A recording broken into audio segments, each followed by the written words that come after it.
নবীজি দীর্ঘ সেজদা করতেন, সেজদা এত প্রলম্বিত করতেন নবীজি, আমরা মনে করতাম নবীজি মনে হয় সেজদার মধ্যেই আমাদের থেকে বিদায় নিয়ে চলে গেছেন।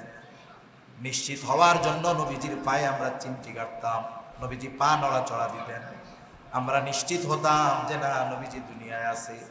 নবীজিকে আয়েশা সিদ্দিকা রাদিয়াল্লাহু তাআলা আনহা বলতেন, ইয়া রাসূলুল্লাহ, আল্লাহ তাআলা আপনার আগে পরের সব মাফ করে দিয়েছে। তার মানে বলতে চায় এত কষ্ট করে আপনার ইবাদত করার দরকার কি, আল্লাহ তো সব মাফ করে দিয়েছে। নবীজি বলেন, আফালা আকুনু আবদান শাকুরা, ও আয়েশা, যেই আল্লাহ আমাকে এত নিয়ামত দান করেছেন, আমি কি সেই রবের শুকরগুজার বান্দা হব না? ক্ষমার ঘোষণা পেয়ে সাহাবায়ে কেরামের ইবাদতের গতি আরো বেড়ে গেছে। বদরের যুদ্ধে যারা অংশগ্রহণ করছে তাদের ব্যাপারে আল্লাহ বলছেন, ইয়ামালু মা শি'তুম, যা মন চায় করো। এই যে সুযোগ দিছে, এই কারণে নামাজ বাদ দিয়া সব বাদ দিয়া বসে নাই, বরং এই সুযোগ দেওয়ার পরে আল্লাহর প্রতি তাদের আনুগত্যতা আরো বেড়েছে। ঠিক কিনা কও? নবীজি একদিন মসজিদে নববীর মেম্বারে উঠতেছেন, প্রথম সিঁড়িতে পা রাখলেন, নবীজি বললেন আমিন। কিন্তু আমিন কেন বললেন অন্য কোনো আওয়াজ সাহাবায়ে কেরাম শুনে নেয়। দ্বিতীয় সিঁড়িতে পা রাখলেন, আবার বললেন আমিন। তৃতীয় সিঁড়িতে পা রাখলেন, আবার বললেন আমিন। সাহাবায়ে কেরাম কারণ জিজ্ঞাসা করল, কোন কারণে আমিন বললেন ইয়া রাসূলুল্লাহ সাল্লাল্লাহু আলাইহি ওয়াসাল্লাম? নবীজি যে কারণগুলো বর্ণনা করলেন, এই কারণগুলোর মধ্যে একটি কারণ হলো নবীজি বললেন যে জিবরাইল আলাইহিস সালাম দোয়া করেছে, যেই ব্যক্তি রমজান মাস পেল কিন্তু গুনাহ মাফ করাতে পারলো না, সে ধ্বংস হয়ে যায়। দোয়া করেছে রূহুল আমিন। দোয়া যিনি করেছেন তিনি কে বলেন? জিবরাইল আলাইহিস সালামের আরেক নাম রূহুল আমিন। কি জোরে বলেন? আর এই দোয়ার পরে আমিন বলছে রহমাতুল লিল আলামিন। আমিন কে বলছে? তাহলে একজন হলো ওহির বাহক, জিবরাইল আলাইহিস সালাম ওহির বাহক, আর আমার আপনার নবী হলেন ওহির ধারক। ওহির বাহক বলেছে রমজান মাস যে পেল গুনাহ মাফ করাতে পারলো না, ধ্বংস হোক। আর ওহির ধারক বলেছে আমিন। এই দোয়া আমার আপনার দোয়া না যে কবুল হবে না, না হওয়ার সম্ভাবনা আছে। এই দোয়া যে কবুল হয়েছে এ ব্যাপারে সংশয় করারও কোনো সুযোগ নাই। তাহলে এই রমজান মাস চলতেছে, এখন আমাদের গুনাহ মাফ করানোর সুযোগ, সময়। যদি আমরা এই সময় হেলায় খেলায় কাটিয়ে গুনাহ মাফ না করাতে পারি, জিবরাইলের দোয়া ধ্বংস হোক, নবীর বলা আমিন, এটা অবশ্যই কার্যকর হয়ে যাবে। ঠিক কিনা বলেন? এজন্য আমরা গুনাহ মাফের জন্য এই মাসে সর্বোচ্চ প্রচেষ্টা করব। যেমন বুজুর্গানে দ্বীন হাদিসের আলোকেও চারটি আমলের কথা বেশি বেশি বলছেন। এক নাম্বার রোজার মাস, বেশি বেশি লা ইলাহা ইল্লাল্লাহ বলা। দুই নাম্বার বেশি বেশি ইস্তেগফার করা, আল্লাহর কাছে ক্ষমা চাওয়া। তিন নাম্বার বেশি বেশি আল্লাহর কাছে জান্নাত চাওয়া। চার নাম্বার আল্লাহ তাআলার কাছে বেশি বেশি জাহান্নাম থেকে নাজাত চাওয়া, মুক্তি চাওয়া। তাহলে পাপ যদি থাকে তাহলে তো জান্নাতে যাওয়া যাবে না, জাহান্নাম থেকে বাঁচা যাবে না। জান্নাতে যদি যেতে হয়, জাহান্নাম থেকে যদি বাঁচতে হয়, আমাদের পাপ থেকে বাঁচতে হবে। অতীতের পাপের জন্য কার কাছে ক্ষমা চাইতে হবে? আল্লাহর কাছে। আমরা এখানে যারা আছি, যারা নাবালক, এদের বিষয়টা ভিন্ন, কারণ তাদের নেকি আর পাপের খাতা এখনো খোলা হয় না। কিন্তু যারা প্রাপ্তবয়স্ক আছি, বালেগ, কোন ব্যক্তি আছেন যে বুকে হাত দিয়ে বলতে পারবেন হুজুর আমার গোটা হায়াতে কোনো পাপ নাই? যদি আপনি থাকেন তাহলে একটু হাত উঁচা করেন, তাহলে আমরা একটু আপনার সোহবত নেই, আপনার সাথে একটু মুসাফা করি। আছেন কেউ? এ কথা বলার মতো সাহস নবী রাসূল ছাড়া আর কারো না। একমাত্র নবী রাসূলগণ নিষ্পাপ, আর বাকি যা আছে সবার দ্বারা ভুল পাপ হতেই পারে, এটা স্বাভাবিক। বনি আদমের দ্বারা পাপ হবে, এটা স্বাভাবিক। কারণ তিরমিজি শরীফের এক বর্ণনার মধ্যে আসছে, নবীজি সাল্লাল্লাহু আলাইহি ওয়াসাল্লাম বলেন, বনি আদম যদি পাপ না করত, তার মানে আমাদের চরিত্র যদি ফিরিস্তাদের মতো হয়ে যাইত, যে আমাদের দ্বারা কোনো পাপই হয় না। একটা হলো ইচ্ছায় পাপ করা, পাপকে অভ্যাসে পরিণত করে নেওয়া, এটা ভিন্ন বিষয়। আরেকটা হলো সে পাপ থেকে বাঁচতে চায় কিন্তু তাও তার পাপ হয়ে যায়। আপনি যখন ময়লা দুর্গন্ধ রাস্তা পাশ দিয়ে যাবেন, আমি যখন যাব, আমরা যখন যাব, কেউ চাই না যে ওই দুর্গন্ধ আমার আপনার নাকে আসুক। কেউ চাই না। না চাইলেও তো চলে আসে, না চাইলেও চলে আসে। অনেক সময় পারিপার্শ্বিক কারণে, পাপাচারের পরিবেশের কারণে, অনিচ্ছায় আমার আপনার দ্বারা পাপ হয়ে যায়, এটা স্বাভাবিক। রাসূল সাল্লাল্লাহু আলাইহি ওয়াসাল্লাম বলতেছেন, বনি আদমের দ্বারা যদি পাপ সংগঠিত না হতো তাহলে আল্লাহ তাআলা অন্য আরেকটা জাতি সৃষ্টি করতেন, যেই জাতি পাপ করবে, তার মানে তাদের দ্বারা পাপ হয়ে যাবে, তবে তারা ওই পাপের উপরে স্থির থাকবে না, বরং পাপ হয়ে যাওয়ার পরে আল্লাহ তাআলার কাছে অনুতপ্ত হবে, ক্ষমা চাইবে, আর আল্লাহ তাআলা তাদেরকে মাফ করে দিবেন। এর দ্বারা কি বোঝা গেল? যে আল্লাহ তাআলা জানেন বান্দার দ্বারা পাপ হবে, এজন্যই আল্লাহ তাআলা রহমান, এজন্যই আল্লাহ রহিম, এজন্যই আল্লাহ গফুর, এজন্যই আল্লাহ তাআলা তার ক্ষমার দরজা, তাওবার দরজা বান্দার জন্য উন্মুক্ত রেখে দিয়েছে। সুবহানাল্লাহ।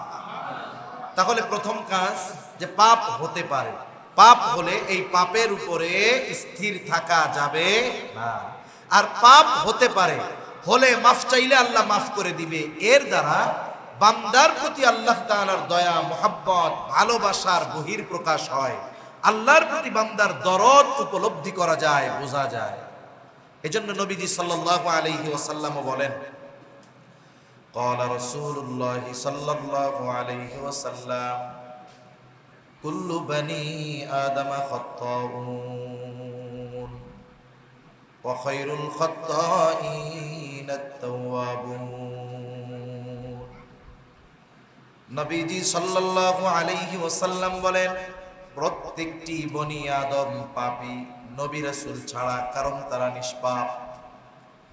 নবীজি সাল্লাল্লাহু আলাইহি ওয়াসাল্লাম বলেন, প্রত্যেকটি বনি আদম পাপী, তবে উত্তম পাপী হলো সে যে তার পাপের উপরে স্থির থাকে না, বরং পাপ যদি হয়ে যায় একটা সময় সে অনুতপ্ত হয়, আল্লাহ তাআলার কাছে সে ক্ষমা চায়।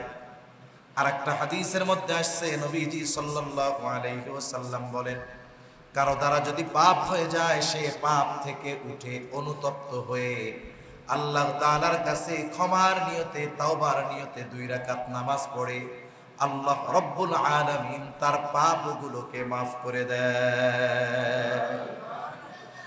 এজন্য নবীজি সাল্লাল্লাহু আলাইহি ওয়াসাল্লাম বলেন, খায়রুল খাত্তাইন আত-তাওয়াবুন, আর উত্তম পাপী হলো সে যে পাপের উপরে স্থির থাকে না, বরং পাপ হয়ে যাওয়ার পরে যার কাছে ক্ষমা চায় তিনি কে?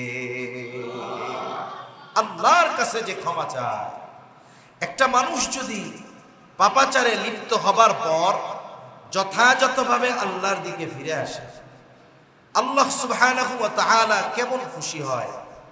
আমি আপনি মৌলিকভাবে আমাদেরকে আল্লাহ মাটি থেকে বানিয়েছেন, কিন্তু এই দুনিয়াতে পাঠানোর যেই সিস্টেম, সেটা হলো মাতা পিতার মাধ্যমে।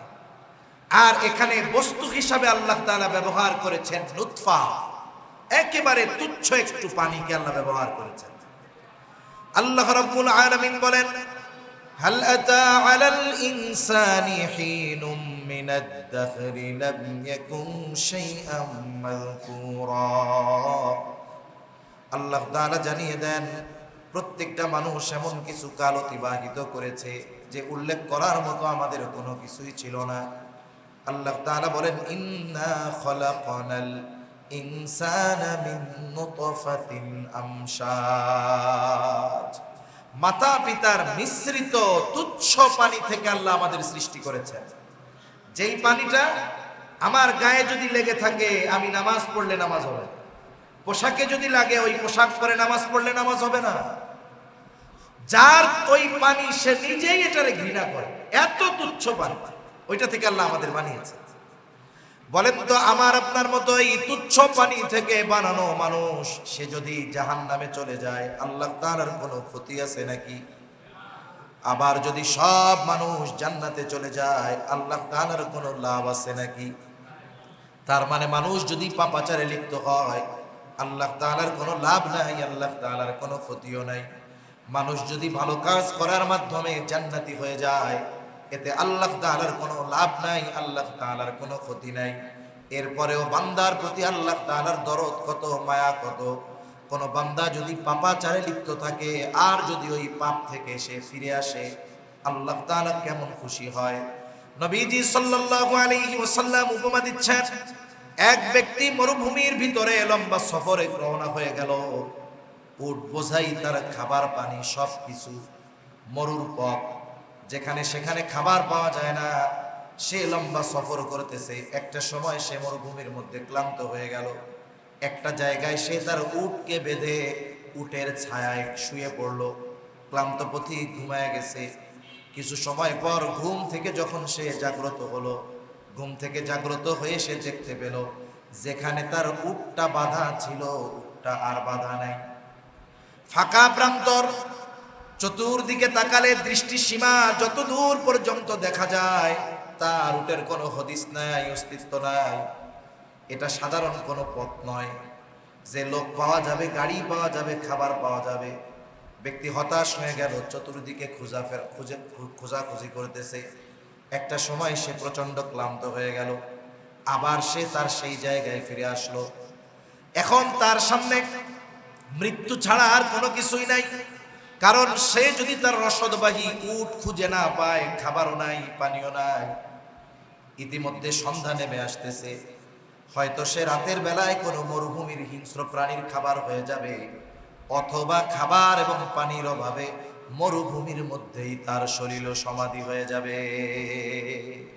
মরুভূমিতেই মৃত্যু হয়ে যাবে, তার দাফন কাফন হবে।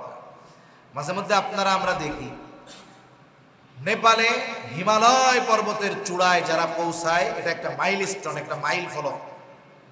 আমরা যে পৌঁছাইল তাকে দেখলাম, কিন্তু এই হিমালয়ের চূড়ায় পৌঁছাতে গিয়ে কত মানুষ ওই পাহাড়ে মৃত্যু হয়েছে এ খবর আমার আপনার কাছে নাই।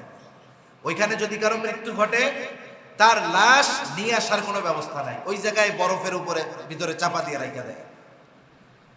তাহলে এই মরুভূমির পথিক চিন্তা করতেছে আমার মৃত্যু এই মরুভূমির মধ্যেই হবে, আর কিছু করার না। সে সর্বোচ্চ হতাশ, তার সামনে একমাত্র মৃত্যুই আছে। হয়তো সেটা হিংস্র কোনো প্রাণীর খাদ্য হওয়ার মাধ্যমে, অথবা সেটা খাবার আর পানির অভাবে, অথবা হিংস্র কোনো প্রাণীর খাদ্য হওয়ার মাধ্যমে। কিন্তু তার মৃত্যু নিশ্চিত। সে এখন মৃত্যুর জন্য অপেক্ষা করতেছে। সূর্য ডুবে যাচ্ছে, সে সর্বোচ্চ হতাশ। সাহাবায়ে কেরামকে জিজ্ঞাসা করা হলো, এই মুহূর্তে ওই ব্যক্তির মনের অবস্থা কেমন বলো। সাহাবায়ে কেরাম বলে, ইয়া রাসূলুল্লাহ, ওই সময় গোটা দুনিয়ার মধ্যে ওই ব্যক্তির মতো হতাশ আর কেউ হবে না। কারণ যার সামনে নিশ্চিত মৃত্যু অপেক্ষা করতেছে, সে মৃত্যুর জন্য অপেক্ষা করতেছে, তার মতো হতাশ আর কেউ হবে না। নবীজি সাল্লাল্লাহু আলাইহি ওয়াসাল্লাম বলেন, এই ব্যক্তি যখন সর্বোচ্চ হতাশ যে না তার উট আর খুঁজে পাওয়া যাবে না, হঠাৎ সে দূরে তাকিয়ে দেখে তার সেই রসদবাহী উট রসদ সহ আবার তার দিকে ফিরে আসতেছে। এই দৃশ্যটা দেখে লোকটা কত খুশি হবে, বলে গোটা পৃথিবীর মধ্যে তার চাইতে বেশি আনন্দিত আর কেউ হবে না। নবীজি বলেন, যখন সে এই দৃশ্যটা অবলোকন করলো, দেখতে পেল ওই লোকটা আনন্দে তার ভাষা হারায় ফেলছে, খুশিতে আল্লাহর শুকরিয়া আদায় করতে গিয়া বলতেছে, আল্লাহ আপনি হলেন আমার গোলাম আর আমি হলাম আপনার রব।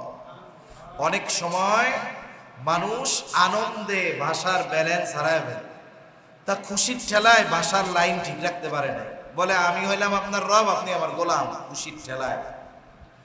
নবীজি সাল্লাল্লাহু আলাইহি ওয়াসাল্লাম বলেন, ওই ব্যক্তি তার হারানো উট খুঁজে পেয়ে ফিরে পেয়ে যত খুশি হয়, কোন বান্দা যদি গুনাহ করার পর তওবা করে ক্ষমা চেয়ে আল্লাহর দিকে ফিরে আসে, আল্লাহ রাব্বুল আলামিন ওই ব্যক্তি হারানো উট খুঁজে পেয়ে যত খুশি হয় তার চাইতে বেশি খুশি হয়ে যায়। অথচ আমি আপনি জাহান্নামে গেলে আল্লাহর কিছুই আসে যায় না, কিন্তু আল্লাহ তাআলা আমাকে আপনাকে কত ভালোবাসে যে আমি আপনি যদি জান্নাতের পথে থাকি, দ্বীনের উপরে থাকি, আল্লাহর পথে থাকি, গুনাহ হওয়ার পরেও আল্লাহর দিকে ফিরে আসি, তাহলে আল্লাহ তাআলা আমার আপনার উপরে ওই রকম খুশি হয়। সুবহান। কারণ এই পৃথিবীতে আমরা মনে করি যে আমাকে আপনাকে, আমার আপনার মা বাবা, আত্মীয় স্বজন, বন্ধু বান্ধব, সন্তান সন্ততি, স্ত্রী স্বামী, স্ত্রীকে স্ত্রী স্বামীকে মনে হয় বেশি ভালোবাসা। এটা তো দেখি এই জন্য মনে করি, কিন্তু আমার আপনার হায়াতের একটি মুহূর্ত অতিবাহিত হয় না যেই মুহূর্তে আল্লাহ তাআলার রহমত, দয়া, মুহাব্বত ব্যতীত আমার আপনার সময় অতিবাহিত হয়। হোক সে কাফের। এই পৃথিবীতে একটা কাফেরও একটা মুহূর্ত আল্লাহ তাআলার রহমত বিহীন অতিবাহিত করতে পারে না। আল্লাহর বান্দার প্রতি কত দয়া, আল্লাহর কত দয়া, এটা হিসাব করার মতো যোগ্যতা আমাদের নেই।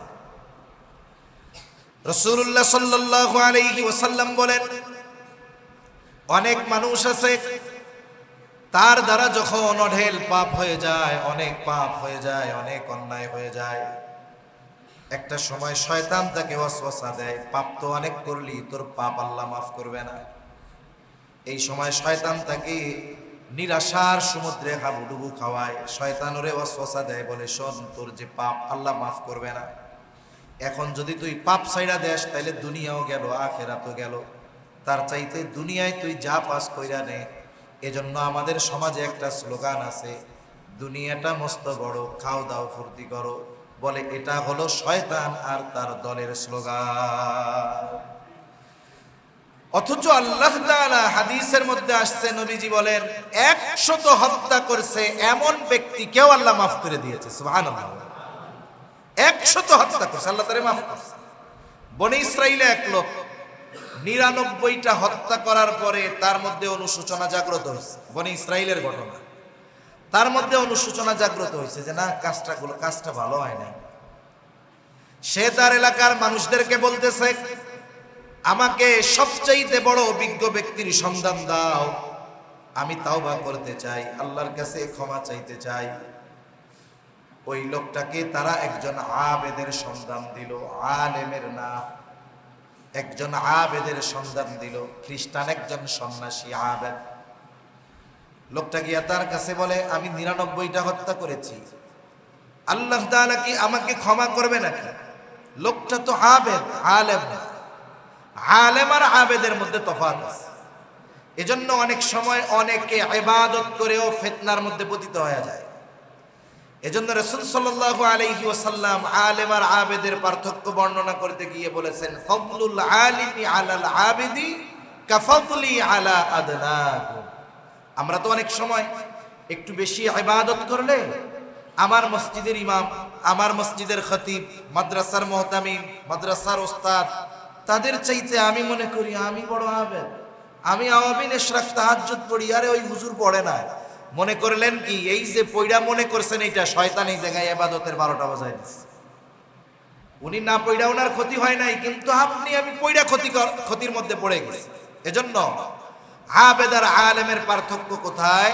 নবীজি সাল্লাল্লাহু আলাইহি ওয়াসাল্লাম বলেন, তোমাদের মধ্যে সাহাবায়ে কেরামের মধ্যে নবীর মর্যাদা যেমন, সাহাবায়ে কেরামের তুলনায় নবীর মর্যাদা যেমন, সাধারণ মানুষের মধ্যে, সাধারণ আবেদদের মধ্যে একজন আলেমের মর্তবা এরকম। সাহাবায়ে কেরামের মধ্যে নবীর মর্তবা যেমন, সাধারণ আওয়াম আবেদের মধ্যে একজন আলেমের মর্তবা তেমন।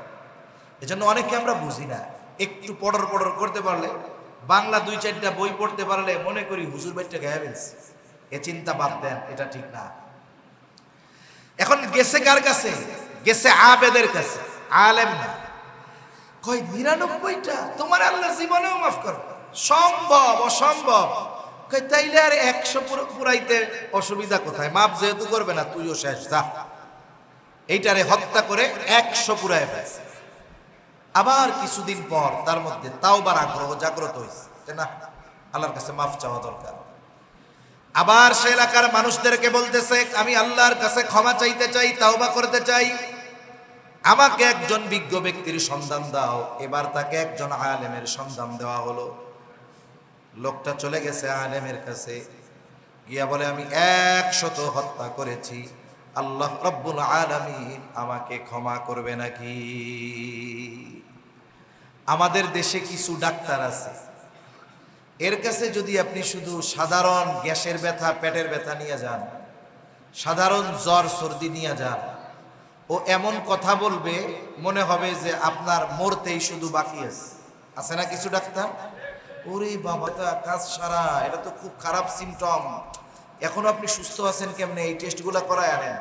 কোন ডাক্তার যদি স্বাভাবিক গ্যাসের ব্যথা হইছে, বদ হজমের কারণে একটু পেট ব্যথা হইছে, এরকম কথা যদি ডাক্তার বলে, ওই রুগী আদা মরা এমনি হয়ে যাবে, ফোন দিয়া সব জায়গায় মাফ চাবে, মাফ করে দিলেন। আবার আরেকজনের জটিল রোগ, মরণ ব্যাধি হইছে, সবগুলা মরার মতো রোগ, কিডনি ড্যামেজ, হার্টের ব্লক 6টা, ডায়াবেটিক্স উঠা যাচ্ছে 35, ডাক্তারের কাছে গেছে, ডাক্তার পর্যবেক্ষণ করে দেখা বলে, আরে আপনি চিন্তা করেন কেন, কোনো ব্যাপারই না, আল্লাহ তাআলা চাইলে আপনি সুস্থ হয়ে যাবেন, শুধু আমার কথা মতো একটু চলবেন, আল্লাহ বিল্লাহ করবেন, 5 ওয়াক্ত নামাজ পড়বেন, আল্লাহ ভালো করে দিবেন। দেখেন ওই ব্যক্তির মরণ ব্যাধি হওয়ার পরেও ডাক্তারের কথার কারণে সে অর্ধেক সুস্থ হয়ে যাবে। আরেকজনের স্বাভাবিক অসুস্থতা ডাক্তারের কথার কারণে ওইটা পনে মরা হয়ে যাবে, প্রায় মরা হয়ে যাবে। আবেদের কাছে গেছে, এমন ভাবে বলছে ও নিরাশ হয়ে গেছে, এই জন্য ওরেও সাইজ করে দিচ্ছে। আলেমের কাছে গেছে, বলে হ্যাঁ আল্লাহ তোমারে মাফ করে দিবে, এটা কোনো ব্যাপার না। কেন? আল্লাহ তাআলার দয়া রহমত বেশি, আল্লাহর রাগের চাইতে, গোসার চাইতে দয়া রহমত বেশি। যেদিন আল্লাহ আরশ বানাইছে ওই সময় আরশে লেখা রাখছেন, হাদিসে কুদসির ভিতরে আসছে, আল্লাহ বলেন সাবাকাত রাহমাতি আলা গযাবি, আমার দয়া, আমার রহমত আমার গোসাকে অতিক্রম করেছে, এজন্য আল্লাহ তাআলার দয়া মায়া মহব্বত বেশি। এইবার ওই আলেম বলতেছে, শোনো আল্লাহ তোমারে মাফ করে দিবে, তবে তুমি অমুক এলাকায় চলে যাও, যেই জায়গায় অনেক আলেম আছে, বুজুর্গরা আছে, তুমি তাদের সাথে থাকো, আল্লাহর কাছে মাফ চাও, আল্লাহ তোমারে মাফ করে দিবে। এখানে একটা বিষয় খেয়াল করেন, তাওবা করলেই তো আল্লাহ তাআলা মাফ করে দিত, কিন্তু ওই ব্যক্তি কেন ওই আলেম বুজুর্গদের গ্রামে যাইতে বলল? তার মানে ভালো হওয়ার জন্য, আল্লাহর কাছে মাফ পাওয়ার জন্য ভালো মানুষের সঙ্গর বড় প্রভাব রয়েছে। সহবত সম্পর্কের একটা প্রভাব আছে। এখন এই লোক রওনা দিয়েছে, এই লোক রওনা দিয়েছে তার বাড়ি থেকে ওই গ্রামে যাওয়ার উদ্দেশ্যে, আর নিজে নিজে খালেস তওবা আল্লাহর কাছে ক্ষমা চাইতেছে। এবার সে পথের মধ্যে রওনা হয়ে গেল, কিছু দূর যাওয়ার পর তার মৃত্যুর সময় হয়ে গেছে। নেককার বান্দার মৃত্যুর সময় একদল ফেরেশতা আসে, আবার বদকার ব্যক্তির মৃত্যুর সময় আর একদল ফেরেশতা আসে। লম্বা হাদিস, আমি ওই দিকে যাব না। প্রত্যেকটা ব্যক্তির কাছে যে কোনো এক দল আসবে ফেরেশতা, কিন্তু এই ব্যক্তির কাছে 2 দল ফেরেশতা এসে হাজির। এখন একদল বলে এর জান কবজের দায়িত্ব হলো আমাদের, আর এক দল বলে না, হলো আমাদের। এখন 2 দলের মধ্যে তর্ক লেগে গেছে, সমাধান কি হবে? আল্লাহর পক্ষ থেকে সমাধান দিয়ে দেওয়া হলো, তোমরা তার দূরত্ব মাপ করো। সে তার বাড়ি থেকে রওনা দেওয়ার পর যদি নেককারদের গ্রামের বেশি নিকটবর্তী হয়, তাহলে ভালো ফেরেশতা যারা তারা তার জান কবজ করবে। তার মানে নেককারদের জান কবজের দায়িত্বে নিয়োজিত ফেরেশতারা তার জান কবজ করবে। আর যদি রওনা দেওয়ার স্থান থেকে নেককারদের গ্রাম দূরে হয়, তাহলে বদকারদের জান যারা কবজ করে তারা ওই ব্যক্তির জান কবজ করবে। সমাধান হলো, এখন জমিন মাপ হবে। হাদিসের মধ্যে আসছে, লোকটা রওনা দিছে, কিছু দূর গেছে, যখন সে জমিনে পড়ে গেছে, জমিনে পড়ে সে থেমে যায় নাই, সে বুক দিয়ে ঘষে ঘষে আরো কিছু দূর অগ্রসর হয়েছে। জমিন মাপা হলো, দেখা গেল সে মাত্র 1 বিঘত পরিমাণ রাস্তা নেককারদের গ্রামের দিকে বেশি অগ্রসর হয়েছে, বুক দিয়া ঘষে ঘষে। এখন হিসাব কি, তার থেকে নেককারদের গ্রাম কাছে, এই কারণে সে আল্লাহ তাআলার ক্ষমা প্রাপ্ত বান্দাদের তালিকায় অন্তর্ভুক্ত হয়ে গেল।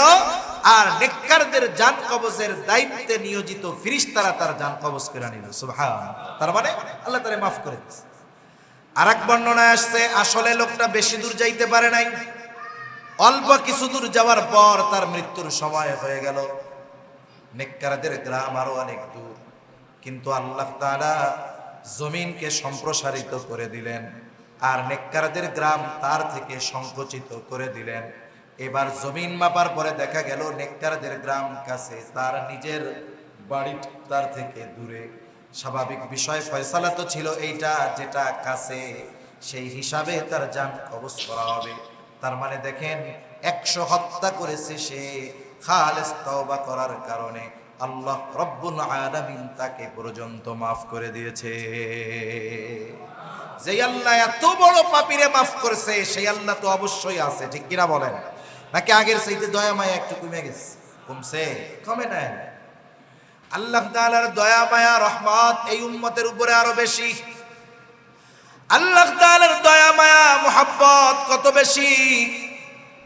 হাদিসের মধ্যে আসছে, আবু হুরায়রা রাদিয়াল্লাহু তাআলা আনহু থেকে বর্ণিত হাদিস, নবীজি বলেন, ইন্না লিল্লাহি মিআতা রাহমাহ আনজালা মিনহা রাহমাতান ওয়াহিদাতান বাইনাল জিন্নি ওয়াল ইনসি ওয়াল বাহাইমি ওয়াল গাওয়াম। নবীজি সাল্লাল্লাহু আলাইহি ওয়াসাল্লাম বলেন, আল্লাহ তাআলার নিকটে 100 রহমত আছে, 100 রহমত। কত রহমত একটু জবান খুলে গন। এই জবান খুলে কইতে কইলাম এই আওয়াজ হইল আপনাকে। কত রহমত আছে জোরে বলেন, আরো জোরে বলেন কত? 100 রহমত আছে। নাকি রোজায় ধরছে? এই টাইমে তো রোজায় ধরে আমাদের এলাকার মানুষ, দেশের মানুষদের, বিশেষ করে জোহর থেকে আসর এই সময় প্রায় মসজিদে গেলে দেখবেন মুসল্লি শুইয়া এই জায়গা থেকে গড়াগড়ি দিয়ে ওই পারে যায়, আর একবার ওই পারে যায়। আর একজন জিজ্ঞাসা করে, কি হয়েছে? রোজায় ধরছে। কিসের রোজার আবার হাত পা আছে নাকি? ধরে কেন? তার মানে এই সময়টাতে একটু খিদা লাগে বেশি, এই সময়টাতে একটু ক্লান্তি লাগে বেশি, এজন্য শুয়ে থাকলে একটু ভালো লাগে, এই আরামে শুয়ে থাকে, কষ্ট হয়, এই জন্য বলে রোজায় ধরছে, এই জন্য শুয়ে আছে। তা আসলেও তো রোজায় ধরার টাইম, কিন্তু এই যে আমরা এই মজলিসটায় বসে আছি, একটু কষ্ট হইতেছে ঠিক, আল্লাহ তাআলা আশা করা যায় উত্তম বিনিময় আমাদের দান করবে ইনশাআল্লাহ। আল্লাহ দান করবে ইনশাআল্লাহ। তাহলে আল্লাহ তাআলার নিকটে 100 রহমত আছে। নবীজি বলেন, আনজালা মিনহা রাহমাতান ওয়াহিদাতান বাইনাল জিন্নি ওয়াল ইনস ওয়াল বাহাইমি ওয়াল হাওয়াম। নবীজি বলেন, ওই 100 রহমত থেকে একটি রহমত আল্লাহ তাআলা গোটা জিন জাতির মধ্যে, গোটা মানব জাতির মধ্যে যত ধরনের চতুষ্পাদ জন্তু আছে সেগুলার মধ্যে, যত কীট পতঙ্গ আছে সেগুলার মধ্যে, এক কথায় যত সৃষ্টি আছে, হোক জলজ প্রাণী হোক স্থলভাগের প্রাণী, সব প্রাণীর মধ্যে আল্লাহ তাআলা ওই 1 ভাগ রহমত বন্টন করে দিয়েছে। ওই 1 ভাগের বন্টন এখনো চলতেছে, কিয়ামত পর্যন্ত চলবে। তার মানে যত মানুষ, জিন জাতি, যত সৃষ্টি আছে, এদের অন্তরে যত দয়া মায়া আছে, সব বন্টন চলতেছে কয় ভাগ রহমত থেকে? জোরে বলেন, 1 ভাগ থেকে। ওই সৃষ্টির শুরু থেকে নিয়ে ওই 1 ভাগ থেকে চলতেছে, কিয়ামত পর্যন্ত চলবে। বলে ওই 1 ভাগ থেকে দয়া মায়া পাইছে আমার আপনার নবী, 1 ভাগ থেকে দয়া মায়া পাইয়া নবী হয়ে গেছে রহমাতুল লিল আলামিন। কি হয়ে গেছে? রহমাতুল লিল আলামিন। গোটা সৃষ্টি জগৎ সমূহের জন্য রহমত হয়ে গেছে নবী, ওই 1 ভাগের কিছু অংশ পাইয়া। নবীজি সাল্লাল্লাহু আলাইহি ওয়াসাল্লাম জানায় দেন, আর এক হাদিসে বলেন, এই যে সন্তানকে যে মা দুধ পান করায়, বলে এটাও আল্লাহ তাআলার রহমতের কারণে। যত সৃষ্টি আছে, যত হিংস্র প্রাণী হোক, সকলের মধ্যেই দয়া আছে, মায়া আছে। কুকুরের মধ্যে তার বাচ্চার প্রতি দয়া আছে, সাপের অন্তরে তার বাচ্চাদের জন্য দয়া মায়া আছে, বাঘ ভাল্লুক কুমির যা বলেন সকলের অন্তরে তার সন্তানের জন্য দয়া মায়া আছে। এই যে দয়া মায়া আল্লাহ তাআলা দিয়েছেন 1 ভাগ রহমত থেকে। নবীজি বলেন, আখরাল্লাহু লাহু 99 রহমাহ। আল্লাহর নবী বলেন, আল্লাহ তাআলা বাকি 99 ভাগ দয়া রহমত তার কাছে জমা করে রাখছে। কি করবে এটা দিয়ে? নবীজি বলেন, আখরাল্লাহু লাহু 99 রহমাহ ইয়াগফিরু বিহি ইবাদাহু ইয়াউমাল কিয়ামা। আল্লাহ তাআলা কিয়ামতের দিন এই দয়া মায়া দিয়ে তার গুনাহগার বান্দাদের ক্ষমা করে দিবে। তাহলে আমার আপনার পাপ যত বেশি হোক না কেন মাফ করার ক্ষমতা আল্লাহর আছে না নাই? এখন আমাদের মাফ চাওয়া দরকার। মাফ চাওয়ার সময়, তাওবা কবুলের সময় এখনো আমাদের আছে। তাওবা কবুলের সময় সাধারণত 3টা সময় পর্যন্ত আল্লাহ তাওবা কবুল করে। 1 নাম্বার বলে পশ্চিম দিক দিয়ে সূর্য ওঠার আগ পর্যন্ত আল্লাহ তাওবা কবুল করবে। কিয়ামত যখন নিকটবর্তী হয়ে যাবে তখন একটা রাত হবে, খুব লম্বা রাত। ওই দিন আর যথারীতি যথাসময়ে সূর্য পূর্ব দিগন্তে উঠবে না। রাত এত লম্বা হবে, বাচ্চারা কান্নাকাটি করবে, মানুষেরা হতাশ হয়ে যাবে, গোয়ালের মধ্যে পশু পাখি চিৎকার করতে থাকবে। রাত কাটবে না, আধার কাটবে না। দীর্ঘ রজনীর পর পূর্ব দিকে নয়, পশ্চিম দিক দিয়ে সূর্য উঠবে। কিছু দূর উঠার পরে আবার সূর্য ডুবে যাবে। পরের দিন থেকে আবার যথারীতি পূর্ব দিক দিয়ে সূর্য উঠতে থাকবে। এই যে পশ্চিম দিগন্তে সূর্য উঠবে, এই সূর্য ওঠার দ্বারা মানুষের তাওবা ঈমান কবুলের দরজা বন্ধ হয়ে যায়। তার মানে এরপরে আর তাওবার দরজা খোলা থাকে না, এরপরে আর কারো ঈমান কবুল করা হবে না। এই সময়টা হলো সামগ্রিক সময়। আর একটা হলো যে আল্লাহ তাআলা যখন গজব দেন, গজব আসার পরে যদি কেউ তাওবা করে তার তাওবা আল্লাহ কবুল করেন। গজব আসার আগে যদি তাওবা করে আল্লাহ তাওবা কবুল করে। যেমন হযরত ইউনূস আলাইহিস সালামের সম্প্রদায় যখন গজব চলে আসবে, ইউনূস আলাইহিস সালাম এলাকা থেকে চলে গেছেন। ওরা চিন্তা করছে এতকাল ইউনূস আলাইহিস সালামের উপরে আমরা জুলুম অত্যাচার করেছি, সে আমাদেরকে ছেড়ে যায় নাই, গজব আজকে আসার কথা, সে চলে গেছে, তাহলে সত্যই মনে হয় গজব আসবে। তারা ভয়ে আল্লাহর কাছে তাওবা করেছে, মাফ চেয়েছে, ঈমান এনেছে, আল্লাহ তাদের মাফ করছেন। আর ঈমান আনার কারণে যে গজব আসার কথা ছিল আল্লাহ এটা উঠায় নিয়ে গেছে। অপর দিক দিয়ে ফেরাউনের অবস্থা কি ছিল? ফেরাউন যখন লোহিত সাগরের মধ্যে হাবুডুবু খাইতেছে, তখন কিন্তু সে ঈমান আনার ঘোষণা দিয়েছে। সে বলছে আমানতু আন্নাহু লা ইলাহা ইল্লাল্লাযী আমানাত বিহি বানু ইসরাঈল ওয়া আনা মিনাল মুসলিমিন। আমি ঈমান আনলাম আল্লাহ ছাড়া কোনো ইলাহা নাই। বনি ইসরাইল যার উপরে ঈমান এনেছে আমিও তার উপরে ঈমান আনলাম। কিন্তু এই ঈমান আনার ঘোষণা সে দিয়েছে গজব আসার পরে। সে বলতেছে ও আনা মিনাল মুসলিমিন, আমি তো মুসলমানদেরই একজন। এই সুস্পষ্ট ঘোষণা দেওয়ার পরেও তার ঈমান আল্লাহ কেন কবুল করে নাই? বলে ঈমান কবুল না করার কারণ হলো সে গজব আসার পরে ঈমান আনার ঘোষণা দিয়েছে, এই জন্য আল্লাহ তাআলা তার ঈমান কবুল করে নাই। আর তাওবা কবুলের, ঈমান কবুলের তৃতীয় সময়টা হলো প্রত্যেকটা ব্যক্তির সাথে সম্পৃক্ত। নবীজি সাল্লাল্লাহু আলাইহি ওয়াসাল্লাম বলেন ইন্নাল্লাহা ইয়াকবালু তাওবাতাল আবদি হাত্তা মা লাম ইউগরগির। মৃত্যু যন্ত্রণা শুরু হওয়ার আগ পর্যন্ত আল্লাহ তাআলা প্রত্যেকটা ব্যক্তির তাওবা কবুল করে। মৃত্যুর যন্ত্রণা শুরু হওয়ার আগ পর্যন্ত। স্বাভাবিক মৃত্যু যারা অবলোকন করেছে, স্বাভাবিক মৃত্যু দেখছেন না অনেক সময়, স্বাভাবিক মৃত্যু যেটা, একজন মানুষ বার্ধক্যে উপনীত হয়ে গেছে, ওই সময় যদি কেউ তার পাশে থেকে থাকে সে অনুধাবন করতে পারে যে এই ব্যক্তির মৃত্যুর সময় চলে আসছে। একজন সুস্থ ব্যক্তি হলেও তার গলার মধ্যে কেমন যেন শ্বাসকষ্ট শুরু হয়, ঘর ঘর ঘর ঘর একটা আওয়াজ হয়, ক্ষীণ আওয়াজ হয়, টের পাওয়া যায়। তার দৃষ্টি কেমন যেন দূর দিগন্তে কিছু দেখতেছে এমন মনে হয়, তার হাত পা শীতল হয়ে আসে। এই আলামতগুলো যখন প্রকাশ পায় একজন বিজ্ঞ ব্যক্তি বুঝতে পারেন যে এনার সাকারাতে মাউত শুরু হয়েছে, মৃত্যু যন্ত্রণা শুরু হয়েছে, উনি হয়তো আর বাঁচবেন। এই যে মৃত্যু যন্ত্রণা শুরু হওয়ার আগ পর্যন্ত যে যত পাপী হোক, যত বড় কাফের হোক, যদি ঈমান আনে, তাওবা করে, তার ঈমান তাওবা যিনি কবুল করেন তিনি কে? আল্লাহ কবুল করেন। এই 3টা সময় আমাদের হাতে আছে। পশ্চিম দিক দিয়েও সূর্য উঠে নাই। উম্মতে মুহাম্মাদির উপরে সামগ্রিকভাবে নবীজির দোয়ার কারণে গজব আসবে না, তবে মাঝে মধ্যে কিছু দিয়ে আল্লাহ তাআলা আমাদেরকে সতর্ক করেন। দেখেন না, ওই যে গরু যে গরু লালন পালন করে, গরুর প্রতি তার একটা মায়া মোহাব্বত ভালোবাসা থাকে, ঠিক না? মায়া মোহাব্বত ভালোবাসা থাকে। ওই গরু যদি কোনো সময় বাড়ির রাস্তা বাদ দিয়ে অন্য রাস্তায় যায়, যে গরুর পেছনে থাকে, যে গরুওয়ালা লাঠি থাকে হাতে, একটা বাড়ি দিয়া ওরে আবার এদিকে ফিরাইয়া দেয়। বলেন তো, এই যে যে বাড়িটা দিল, এটা কি গরুর উপরে রাগ হইয়া বা গরুর গুনার কারণে দিছে নাকি? দিছে কেন? মোহাব্বত করে। আইবে তুই আমার বাড়ির রাস্তার এই কই যেতেছিস, এই পিটানি দিয়া তারে রাস্তা ঠিক করায়। তার মানে অভিভাবক যখন সন্তানকে শাসন করে, ওস্তাদ যখন ছাত্রকে শাসন করে, একটু ব্যথা লাগে, কষ্ট হয়, ঠিক আছে, কিন্তু বলেন তো এই শাসন কি মোহাব্বতের কারণে করে নাকি তার ক্ষতির জন্য করে?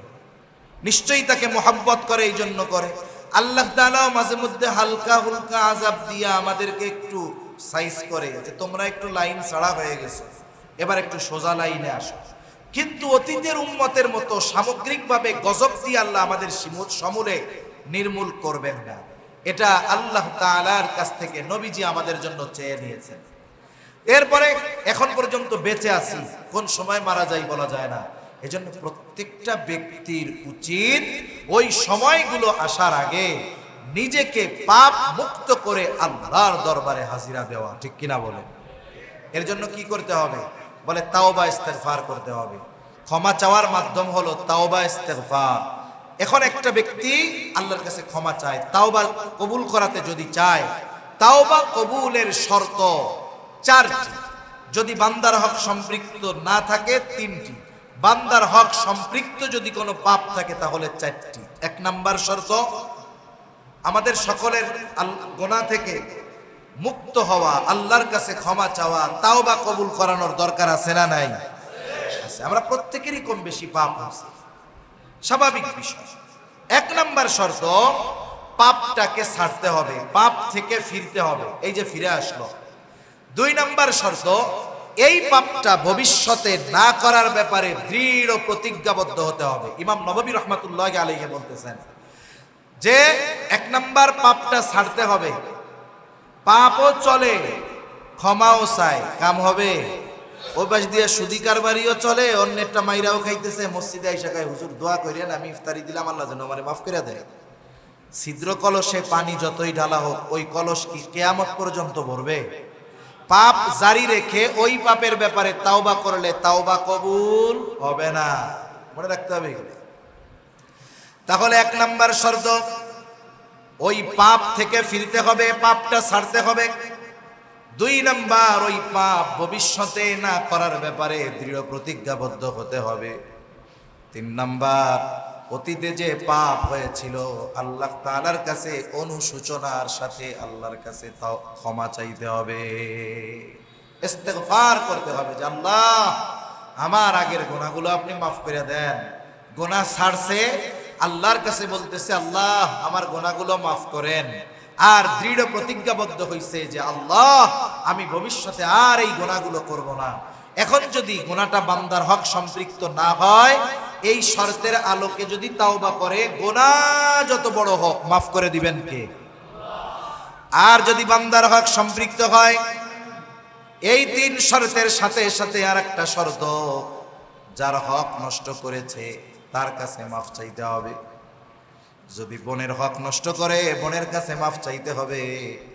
ভাইয়ের হক নষ্ট করেছে, ভাইয়ের হক আদায় করতে হবে। প্রতিবেশীর হক নষ্ট করেছে, তার হক আদায় করতে হবে। মনে রাখতে হবে, কেউ যদি দুনিয়ায় কোনো মানুষকে অন্যায়ভাবে কথার দ্বারাও তার হক নষ্ট করে, কিয়ামতের দিন আল্লাহ তাআলার সামনে এই বিষয়টারও হিসাব তাকে দেওয়া লাগবে। নবীজি এক হাদিসের মধ্যে জানিয়ে দেন, কিয়ামতের দিন সবচাইতে নিঃস্ব হবে ওই ব্যক্তি যার দুনিয়ায় নেক আমলের অভাব ছিল না, কিন্তু একটা পাপ, সে মানুষের হক নষ্ট করত। নবীজি জানিয়ে দেন, কিয়ামতের দিন মানুষেরা তার ব্যাপারে আল্লাহ তাআলার কাছে অভিযোগ দায়ের করবে। ওই ব্যক্তি কিয়ামতের ময়দানে তার নেক আমল দিয়ে অভিযুক্তদের হক আদায় করবে। একটা সময় তার নেক শেষ হয়ে যাবে, অভিযোগকারীর সিরিয়াল বড় লম্বা। এখন সে বলবে আল্লাহ আমার তো আর কোনো নেক নাই, দুনিয়ার যত নেক আমল ছিল, দান সাদাকা হজ যাকাত নফল ইবাদত নফল সিয়াম সালাত, সব সওয়াব মানুষকে দিয়ে দিয়েছি, আর কিছু নাই। অভিযোগকারীরা বলবে সওয়াব নাই, তাতে কি আমাদের গুনাহ নিয়ে আমাদের হক আদায় করে দিই। তার মানে বান্দার হক নষ্ট করার কারণে হক আদায় করতে গিয়া এক সময় মানুষকে নেকি দিয়ে দিতে হবে, অথবা মানুষের গুনাহ তাকে নিতে হবে। নবীজি বলেন পাহাড় পরিমাণ নেকের মালিক বান্দার হক নষ্ট করার কারণে একটা সময় পাহাড় পরিমাণ গুনার মালিক হয়ে যাবে। এজন্য অনেক মানুষ আছে সমাজে, অনেক জায়গায় আছে, যৌবনকালে শক্তি আছে, পাপ টাপ কইরা বুড়াকালে বছরে বছরে হজ করে, 6 মাস পরে উমরা করে, মনে হয় আল্লাহ মাফ করে দিবে, এত সহজ। ওই হজ কইরা হাজি হওয়া যাবে, আলহাজ হওয়া যাবে, কিন্তু আল্লাহর কাছ থেকে মাফ পাওয়া যাবে না। এজন্য দুনিয়া থেকে যাওয়ার আগে আমার আপনার কাছে কোনো মানুষের হক যেন বাকি না থাকে, ফিকির আমাদের থাকা দরকার। আমার আপনার নবীর আগে পরের সব মাফ। এরপরেও নবীজি দুনিয়া থেকে যাওয়ার অল্প কিছুদিন আগে মসজিদে নববীর মধ্যে সবাইকে একত্রিত করেছেন, বলতেছে যে তোমরা যদি কেউ আমার কাছে কোনো ধরনের হক পেয়ে থাকো চেয়ে নাও। আমি চাই না কেউ আমার কাছে কোনো হক পাওনা থাকবে আর এই অবস্থায় আমি আল্লাহর সাথে মিলিত হব, এটা আমি পছন্দ করি না। বলতেছে কে? রহমাতুল লিল আলামিন, যার আগে পরের সব আল্লাহ মাফ করে দিয়েছে, যিনি বান্দার হকের ব্যাপারে এতটা সচেষ্ট, এতটা সতর্ক। আমরা আমাদের অবস্থা যদি একটু নির্ণয় করি তাহলে নিজেদের অবস্থা বুঝতে পারবো। হক শুধু টাকা পয়সার সাথে সম্পৃক্ত বিষয় এমন নয়, বরং হক এটা আচরণের সাথে সম্পৃক্ত একটি বিষয়। আমি আমার প্রতিবেশী, সে আমার কাছে হক আছে, ভালো আচরণ হক, তার কিছু হক আছে, আমি এগুলো আদায় করলাম না, মানুষের সাথে বিনা কারণে খারাপ আচরণ করলাম। এই যে আচরণগত হকগুলো আমরাও যদি নষ্ট করি, নবীজি বলেন ওই দিন আসার আগে তোমরা সতর্ক হও, যেই দিন আল্লাহ বাদী বিবাদীর মধ্যে ফয়সালা করে দিবে। নবীজি বলেন যদি দুনিয়াতে তোমরা অন্যায়ভাবে কাউকে কথার দ্বারাও একটা কষ্ট দিয়ে থাকো, কিসের দ্বারা বলেন? কথার দ্বারা। কিসের দ্বারা বলেন? অন্যায়ভাবে কথার দ্বারাও যদি কাউকে কোনো কষ্ট দিয়ে থাকো, এটা মাফ চেয়ে নাও। কেন? বরং নবীজি বলেন এই বিষয়টার ব্যাপারেও আল্লাহ তাআলা কিয়ামতের দিন ফয়সালা করবে। তার মানে আল্লাহর বিচারালয়ে শুধু জমি জাতি মাইরা খাওয়ার বিচার হবে এমনটা নয়, বরং অন্যায়ভাবে কথার দ্বারা কষ্ট দিলেও এই বিষয়টারও ফয়সালা বিচার যিনি করবেন তিনি কে? আল্লাহ। এখন আমাদের করণীয় কি? আমাদের করণীয় হলো এই তাওবা কবুলের শর্তগুলোর আলোকে তাওবা করে প্রতিনিয়ত তাওবা ইস্তেগফারের উপরে অটল থাকা। এজন্য নবীজি তাওবা ইস্তেগফার পাঠ করতেন দৈনিক 100 বার। কতবার? 100 বার। নবীর আগে পরে কোনো গুনাহ নাই, নবী এর পরেও ইবাদত করতেন, লম্বা ইবাদত করতেন। আয়েশা সিদ্দিকা রাদিয়াল্লাহু তাআলা আনহা বলেন নবীজি লম্বা কিরাত পড়তেন, আবার লম্বা রুকু করতেন, দীর্ঘ সময় রুকু করতেন, আবার দীর্ঘ সময় রুকু থেকে দাঁড়াতেন। নবীজি দীর্ঘ সেজদা করতেন, সেজদা এত প্রলম্বিত করতেন নবীজি, আমরা মনে করতাম নবীজি মনে হয় সেজদার মধ্যেই আমাদের থেকে বিদায় নিয়ে চলে গেছেন। নিশ্চিত হওয়ার জন্য নবীজির পায়ে আমরা চিমটি কাটতাম, নবীজি পা নড়াচড়া দিতেন, আমরা নিশ্চিত হতাম যে না নবীজি দুনিয়ায় আছে। নবীজিকে আয়েশা সিদ্দিকা রাদিয়াল্লাহু তাআলা আনহা বলতেন ইয়া রাসূলুল্লাহ, আল্লাহ তাআলা আপনার আগে পরের সব মাফ করে দিয়েছে, তার মানে বলতে চায় এত কষ্ট করে আপনার ইবাদত করার দরকার কি? আল্লাহ তো সব মাফ করে দিয়েছে। নবীজি বলেন আফালা আকুনু আবদান শাকুরা, ও আয়েশা, যেই আল্লাহ আমাকে এত নিয়ামত দান করেছেন, আমি কি সেই রবের শুকরগুজার বান্দা হব না? ক্ষমার ঘোষণা পেয়ে সাহাবায়ে কেরামের ইবাদতের গতি আরো বেড়ে গেছে। বদরের যুদ্ধে যারা অংশগ্রহণ করছে তাদের ব্যাপারে আল্লাহ বলছেন ইয়ামালু মা শি'তুম, যা মন চায় করো। এই যে সুযোগ দিছে, এই কারণে নামাজ বাদ দিয়া সব বাদ দিয়া বসে নাই, বরং এই সুযোগ দেওয়ার পরে আল্লাহর প্রতি তাদের আনুগত্যতা আরো বেড়েছে। ঠিক কিনা কও? এই নবী দৈনিক তাওবা ইস্তেগফার করতেন 100 বার, অথচ কোনো গুনাহ নাই।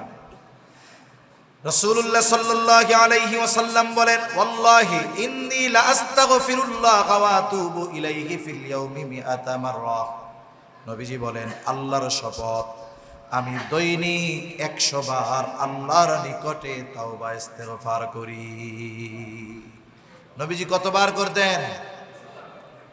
100 বার, আমরা তো সারা মাসেও অনেকের 100 বার হয় না। এজন্য খালেস ভাবে তাওবা করে আমরা তাওবা ইস্তেগফারের উপরে অটল থাকবো। আমরা যদি খালেস তাওবা করার পরে দৈনিক 100 বার তাওবা ইস্তেগফারে অভ্যস্ত হই, তাহলে কি হবে?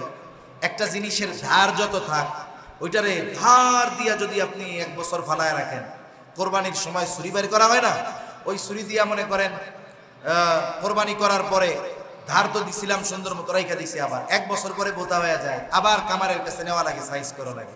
কিন্তু ওটা যদি দৈনন্দিন ব্যবহার করা হইতো, হালকা পাতলা ধার দৈনন্দিন দেওয়া হইতো, ব্যবহার করা হইতো, তাইলে ওর ধার ঠিক থাকতো।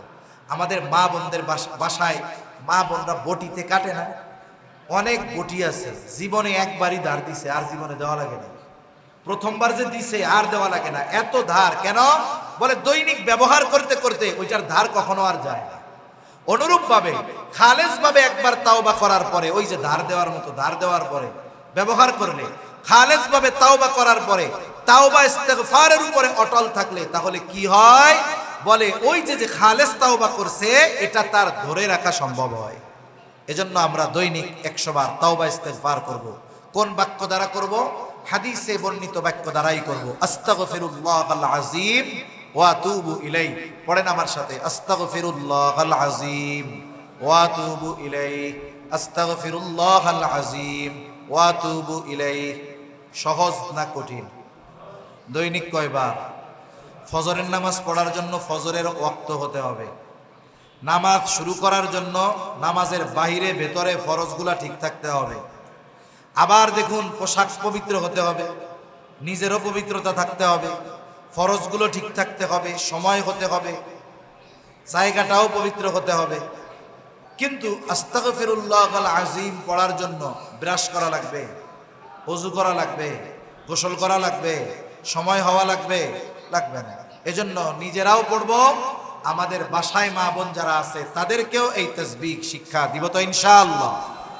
আর শুরুতে বলেছিলাম, রমজান মাস আল্লাহ তাআলার কাছ থেকে ক্ষমা পাওয়ার মাস, নাজাতের মাস, মাগফিরাতের মাস, রহমতের মাস, বরকতের মাস। এই রহমত, নাজাত, মাগফিরাত আমরা যদি আল্লাহর কাছ থেকে পেতে চাই, ক্ষমা যদি পেতে চাই, তাহলে আমরা ইবাদতে মশগুল থাকব। ওই যে বেশি বেশি চারা আমল করব, লা ইলাহা ইল্লাল্লাহ, সাথে সাথে ইস্তেগফার করব। ইস্তেগফারের কথাটাও আয়াত তিলাওয়াত করেছিলাম। ইস্তেগফার হলো সকল রোগের মহা ঔষধ। সকল রোগের কি ঔষধ বলেন? মহা ঔষধ।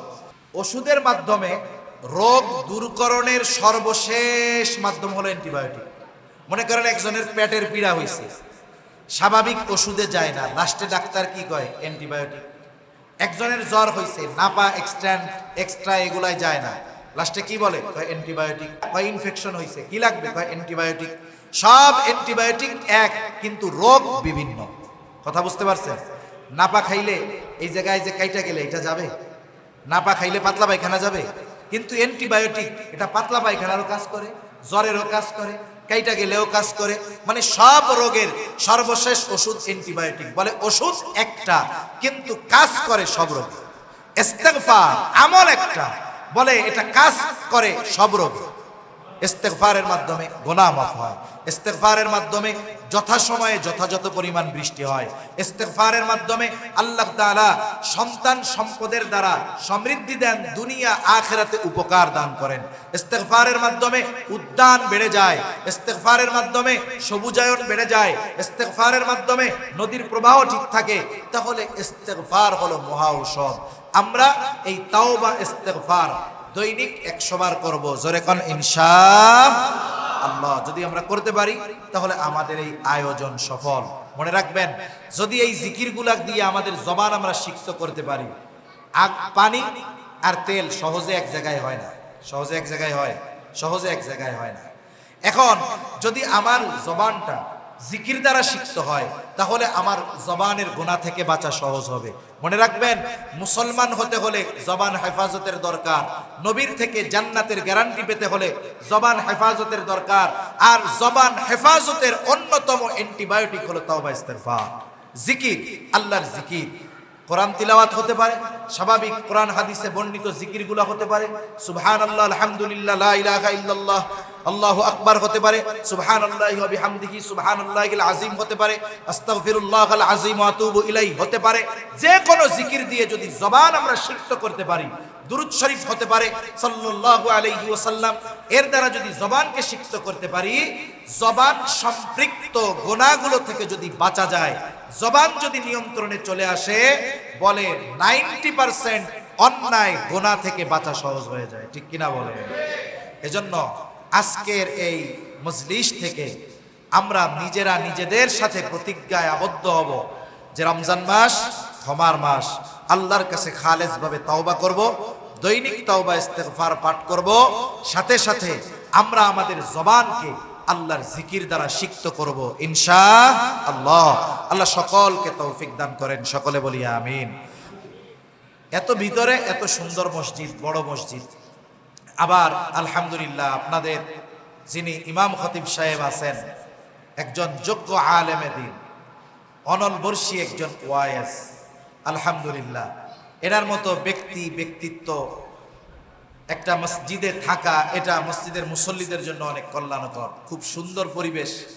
সর্বশেষ বিষয়, নবীজি রোজার মাসে কিছু আমল নবীর বাড়ত, যেই আমলগুলো নবীজির বাড়ত এর মধ্যে একটি হলো নবীজি সাল্লাল্লাহু আলাইহি ওয়াসাল্লাম ছিলেন আজওয়াদান নাস, সবচাইতে বড় দানশীল। স্বাভাবিক, অন্যান্য সময়ের তুলনায় রোজার মাসে সব মানুষ দানশীলতার পরিমাণ বাড়ায় দেয়।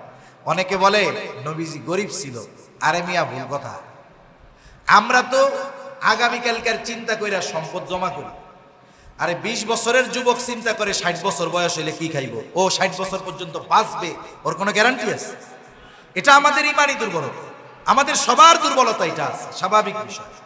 কিন্তু নবী তো চিন্তা করতেন না পরের বেলায় কি খাবেন, পরের দিন কি খাবেন, এটা তো বহুদূর।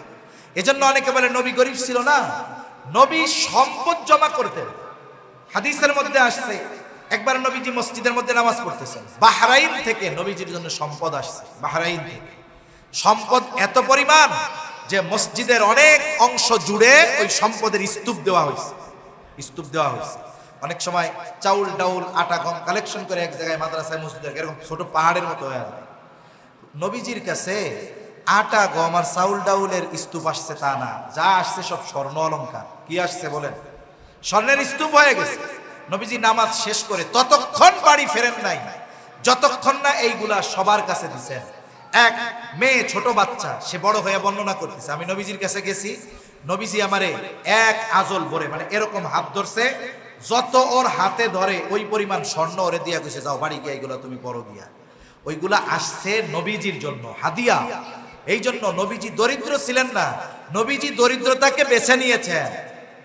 এজন্য যারা বলে নবী গরিব, আরে মিয়া ভুল কথা। কে বলছে? নবী সম্পদ জমা করেন নাই, এটা হলো মূল কথা। এই নবীজির কাছে নবীজি সাল্লাল্লাহু আলাইহি ওয়াসাল্লামের সম্পদ আসলে নবীজি দান করতেন। আজওয়াদান নাস, সবচাইতে বড় দানশীল।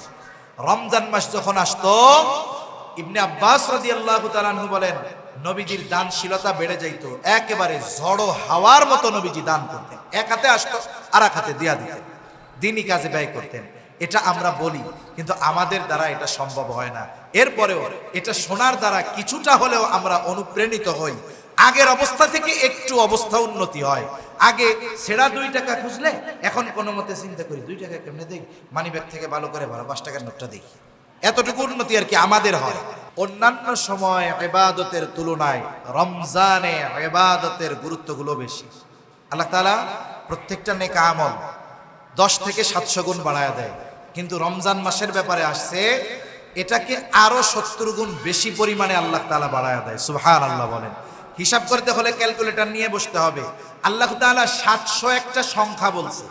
700 হলো কি একটা সংখ্যা, কিন্তু এটাই শেষ সীমান্ত নয়, বরং আল্লাহ তাআলা তো এর চাইতে বহুগুণ বেশি বান্দাকে দিতে পারেন কি পারেন না। এজন্য রমজান মাস আমরা দ্বীনি কাজে ব্যয় করার ক্ষেত্রে নিজেরাও একটু অগ্রগামী হব ইনশাআল্লাহ। সাথে সাথে আমার যেই কথার মূল সারমর্ম, যে পাপ হতেই পারে, পাপের উপরে স্থির না থেকে খালেস তাওবা করে, শর্তের আলোকে তাওবা করে প্রতিনিয়ত ওই তাওবার উপরে অটল থাকার জন্য দৈনিক কমপক্ষে 100 বার আস্তাগফিরুল্লাহাল আযীম ওয়া আতুবু ইলাইহি পড়ব তো ইনশাআল্লাহ। দ্বীনি কাজে সহযোগিতার হাত বেশি বাড়াবো তো ইনশাআল্লাহ। আল্লাহ সুবহানাহু ওয়া তাআলা আমাদের সবাইকে কথাগুলো বুঝবার তৌফিক দান করেন, আমিন। ওয়া আখিরু দাওয়ানা আনিল হামদুলিল্লাহি রাব্বিল আলামিন।